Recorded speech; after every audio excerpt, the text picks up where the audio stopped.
വിശുദ്ധ കുരിശിന്റെ അടയാളത്താൽ ഞങ്ങളുടെ ശത്രുക്കളിൽ നിന്ന് ഞങ്ങളെ രക്ഷിക്കണമേ. ഞങ്ങളുടെ തമ്പുരാനെ, പിതാവിൻ്റെയും പുത്രൻ്റെയും പരിശുദ്ധാത്മാവിൻ്റെയും നാമത്തിൽ ആമേൻ.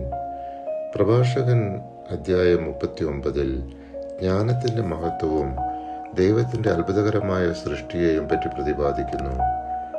സർവശക്തനായ കർത്താവ് കരിഞ്ഞാൽ ജ്ഞാനത്തിൻ്റെ ചൈതന്യം അവനിൽ നിറയും. വിജ്ഞാന വചസ്സുകൾ പൊഴിഞ്ഞ് പ്രാർത്ഥനാപൂർവം അവൻ കർത്താവിന് നന്ദി പറയും. അവൻ്റെ ചിന്തയും അറിവും നേരായ മാർഗത്തിലേക്ക് തിരിയും. അവിടുത്തെ രഹസ്യങ്ങളെക്കുറിച്ച് ധ്യാനിക്കുകയും ചെയ്യും. പ്രഭാഷകൻ 39 അധ്യായം 6-7 തിരുവചനങ്ങൾ. അധ്യായം 40 മനുഷ്യജീവിതം കഷ്ടതകളാൽ നിറഞ്ഞതാണെന്നും ദൈവത്തിൽ ആശ്രയിക്കുകയാണ് ഏകരക്ഷ എന്നും നമ്മെ ഓർമ്മിപ്പിക്കുന്നു.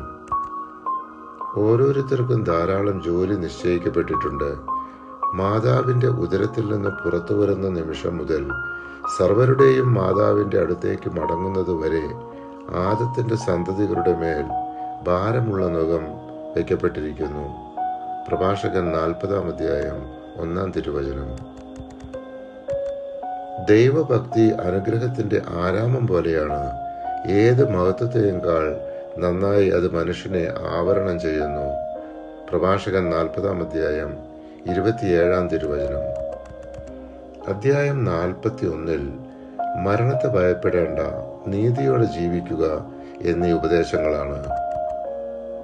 മരണവിധിയെ ഭയപ്പെടേണ്ട, നിന്റെ മുൻകാല ജീവിതത്തെയും ജീവിതാന്ത്യത്തെയും ഓർക്കുക. മർത്യവർഗത്തിനുള്ള കർത്താവിൻ്റെ തീർപ്പാണിത്. അത്യുന്നതന്റെ ഹിതം നിരസിക്കാൻ ആർക്ക് കഴിയും? ആയുസ് 10, 100, 1000 വർഷമായിക്കൊള്ളട്ടെ, പാതാളത്തിൽ അതേപ്പറ്റി ചോദ്യമില്ല. പ്രഭാഷകൻ 41 അധ്യായം 3-4 തിരുവചനങ്ങൾ. അധ്യായം 42 വിനയം, ശുദ്ധി, ജ്ഞാനം, ദൈവത്തിൻ്റെ സൃഷ്ടിയുടെ മഹത്വം എന്നിവ വിവരിക്കുന്നു.